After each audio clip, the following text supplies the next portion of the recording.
Oh. Blauer Igel, du bist der Schlüssel. Ich bin unsichtbar, du siehst mich nicht. Guck mal, ich zeige dir den Mittelfinger. Oh, sorry, ich meinte, du bist der Schlüssel. Schlüssel, hm? Und was ist das? Spiele dieses Spiel. Finde heraus, ob es unfertig ist. Aber pass auf, dieses Spiel hat viele Jahre gedauert, bis es fertig wurde. Du solltest es dir zu Herzen nehmen und nicht direkt als negativ betrachten. Hast du noch irgendwelche Fragen? Gut, dann viel Spaß mit diesem Spiel, Blauer Igel. Na toll.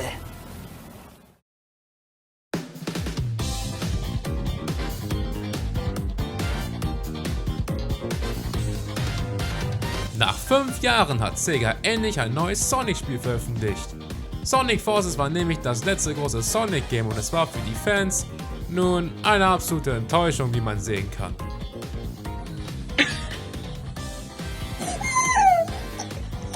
Sega hat sich dann gedacht, okay, kicken wir den Storyschreiber, holen wir einen guten rein und machen ein gutes Spiel nach 11 Jahren wieder. Und das Ergebnis? Wollt ihr mich verarschen?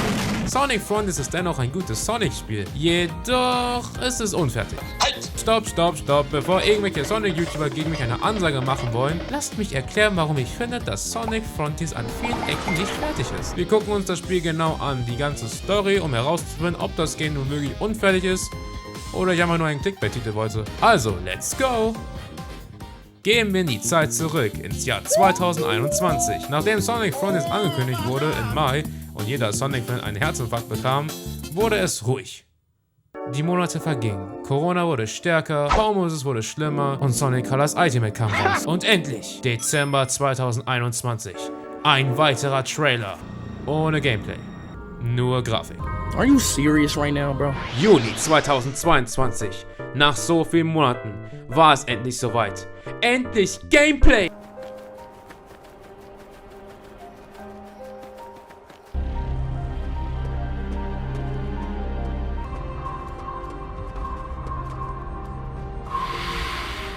Immerhin sieht es besser aus als Forces. Wie? Ja, wir bekamen viel Gameplay von IGN. Sonic was never good. Und schon hier bemerkte man die Unfertigkeit. Pop-In, viele unfertige Animationen. Glaubt mir, so vermag man nicht sein Game.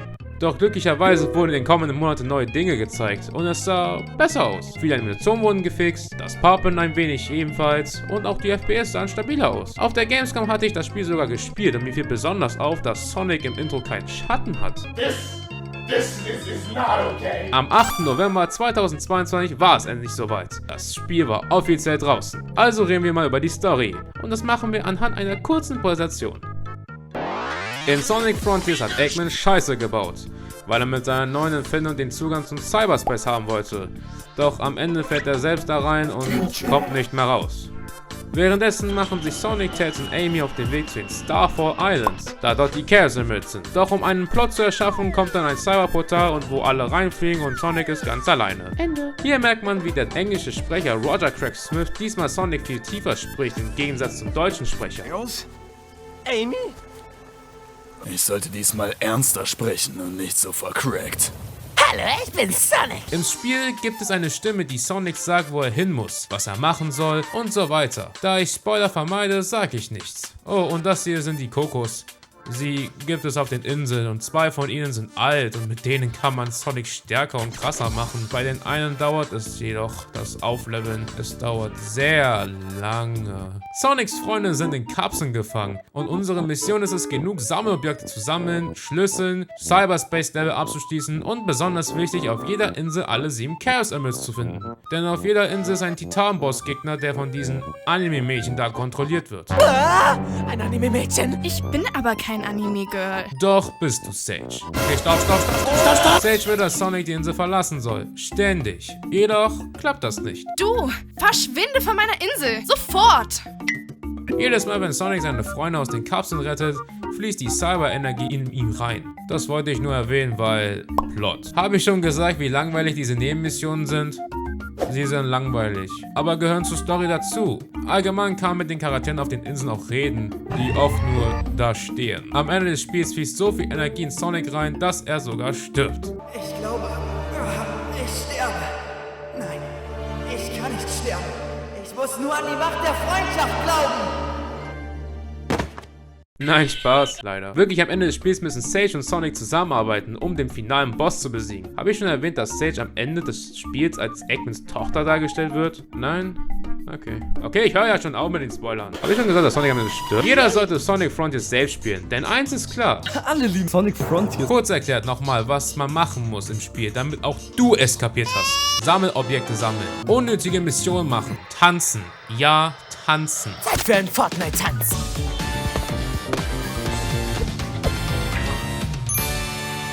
Cyberspace-Level spielen, Chaos Emeralds sammeln, Titane besiegen.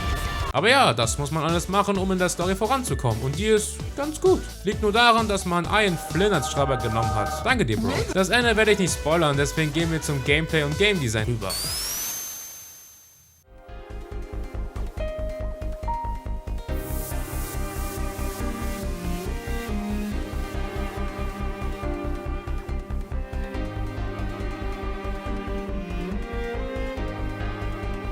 Sonic Frontiers hat das getan, was ich nicht für möglich gehalten hatte.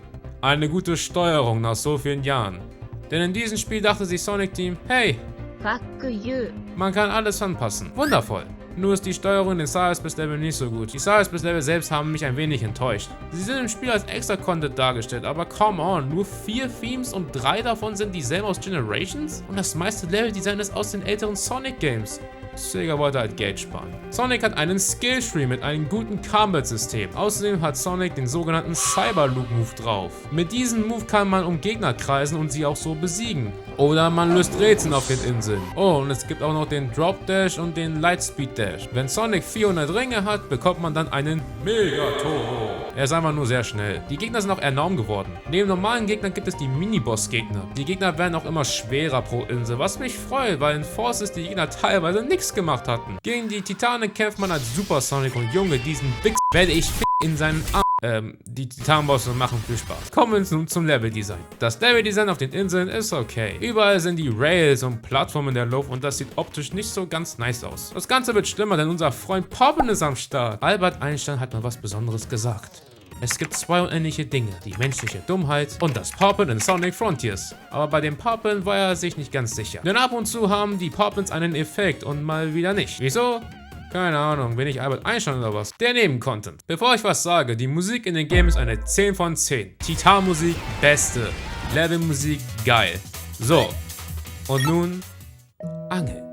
Dafür ist Big hier. Ja, Big der kehrt es im Game, um mit dir zu angeln. Man kann auch bei ihm Stuff kaufen, aber der Fokus liegt ganz klar auf das Angeln. Man kann coole Dinge fangen, wie Fische, Schriftrollen, Truhen, Easter Eggs oder Müll. Es gibt so viel Content in dem Game, bei den Rätseln ganz besonders, wie Kranspiele, irgendwelche Sterne, die vom Himmel fallen und dann Casino. Lasst einfach die Scheiße und auch wenn ihr vielleicht vorhabt, mal in die Spielhalle zu gehen oder ins Casino, das ist Gift. Pinball, Shooter 3D und sogar fucking Tetris ist im Spiel. Okay, jetzt aber mal for real. Ist dieses Spiel denn wirklich unfertig? Folgendes, mir ist was aufgefallen. Beim letzten Boss, und das kann ich jetzt mal auch so sagen und zeigen, kämpft man gegen den Titan hier. Jedoch, wie gesagt, fiel mir auf, dass bei der zweiten Hälfte des Kampfes, wo er seine Flügel rausholt, sie nicht da sind. Und später, wo Sonic im Weltraum fliegt, sieht man den Secret Final Boss, den Mond, und es steht Titane anstatt Titan drauf. Heißt das etwa, dass alle Titane im Spiel zusammen mit Sonic und Shades gegen diesen Mond gekämpft hätten? Und ich habe noch was. Das darf ich vorstellen, Content für Sonic Frontiers 2023. Diese 3 Updates hier, die hätten schon seit Tag 1 da sein können. Oder warum ist der fucking Fotomodus ein Update? Mario Odyssey hatte den. Spider-Man, einfach alle. Und neue Story und spielbare Charaktere? What the fuck?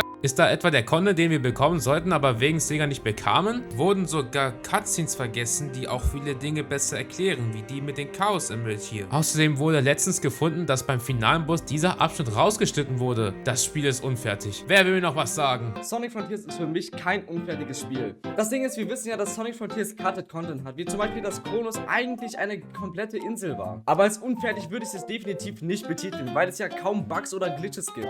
Alles funktioniert ja miteinander, es wurden einfach nur ein paar Sachen gestrichen durch Zeitdruck. Und nein, dass man Red in die Luft geworfen wird, ist kein Bug. Nein, dass man Red in die Luft geworfen wird, ist kein Bug, kein Bug. Sonic Frontiers ist zu einem gewissen Grad unfertig. Am besten merkt man das an den letzten 2 Inseln, die halt einfach nur Cut-Content der ersten sind. Oder wie abrupt Sonic Story Arc endet. Aber es ist weit entfernt von einem Sonic 06 oder Sonic Boom. Das ist nochmal eine ganz andere Ebene von unfertig. Und ich hoffe wirklich, dass sie sich fürs nächste Game doch noch mehr Zeit nehmen. Meine Morio Kishimoto hat sogar gesagt, dass sie sich Feedback einholen wollen. Das wäre ein Feedback, was ihr umsetzen könntet. Junge, was willst du? Ich hasse Sonic, diesen Bastard. Sonic Frontiers mochte ich, weil die Story gut war. Ansonsten, ich weiß nicht. Meiner Meinung nach ist Sonic Frontiers nicht unfertig. Solche Kommentare wie, jetzt hätte noch 2 Jahre Entwicklungszeit gebraucht, stimme ich auf jeden Fall nicht zu. Natürlich, desto mehr Zeit man in ein Spiel investiert, desto besser wird das Endprodukt. Aber das Spiel ist jetzt schon so gut, also...